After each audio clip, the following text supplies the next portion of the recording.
So for today's video kay magsamgyup ta ay magsimba di ay ta kay Domingo man karon no.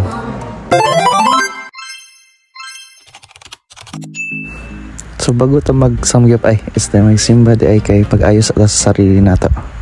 Lakpod na to ato ang room. Outfit check. Yan, so yan, lagay na po yung susi sa bag ko. And then yan, good to go na. And so palabas na pala ako ng ng apartment or ng boarding house ko. So lalakad palabas dito sa harap ng Sultan Kudarat State University. And by the way, ito nga po pala yung good of transportation dito. Tricycle po yung sinasakyan. Antaway na po pala ako papuntang simbahan and medyo nang mamadali na kasi nga late na nga. And napadaan ako dito sa bagong bukas na Samgyeopsal or the Korean barbecue here in Tacorong City. So dito na po pala ako sa simbahan. Ayan. So late na nga. Pagdating ko yung nagsimula na talaga yung misa. So ito na po pala yung simbahan dito sa Tacorong City, which is the Nuestra Señora de la Candelaria. Gusto ko lang din pala i-share sa inyo yung homily ni Father kanina, which is kahit anong frustration pa or failures yung maranasan mo sa buhay, always remember that there is hope. Ika nga ni Father kanina. Nagpapashoutout po pala si Father doon sa estudyante na nagpunta sa kanya before na naghingi ng advice, which is ika nga niya paano daw ba magiging successful sa buhay. So sabi ni Father, ito yung first step, hiwalayan mo yung ka-relationship mo. Then yun na nga, sabi ni Father, hindi na daw bumalik, nahirapan siguro kung paano gawin. Ayan, shoutoutin po pala kay Jessa Aranya guys, no? Ayan, so tapos na po yung mass. Nagtungo agad ako dito sa bagong open na Samgyeopsal Korean barbecue na located dito sa Dragon Mart.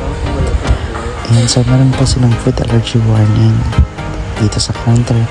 And then, the first thing to do is mag-register po. And then, papasok na po kayo. Ayan, so sobrang napaka-cozy at saka napaka-aesthetic ng place guys dahil din ay orange siya. And then, makikita yun rin po yung upuan ng mga Korean artists po yung nakalagay. So, ito po pala yung mga isi-serve sa inyo at your first set. Ibang side dishes at saka iba't ibang mga beef and chicken na nakalista doon sa menu. So, yan. Tara guys, kain. Yan, so, bukan na natin kung masarap nga ba talaga yung pagkain ng Samgyeop or Korean barbecue na walang pork. So, yung parang pickles nila guys. Sobrang sarap. At saka, na-enjoy ko rin so far yung pagkain kasi kahit na puro beef niya lang halos yung gi-order kasi nga matagal maluto yung chicken. Ayan, ito yung place nila. So, well ventilated naman po yung area. So, dito naman po is nag-order ako ng ice cream dito at saka dumplings. Yun nga lang medyo rush siguro sila kaya medyo hindi pa naluto yung dumplings ng ayos. Ayan.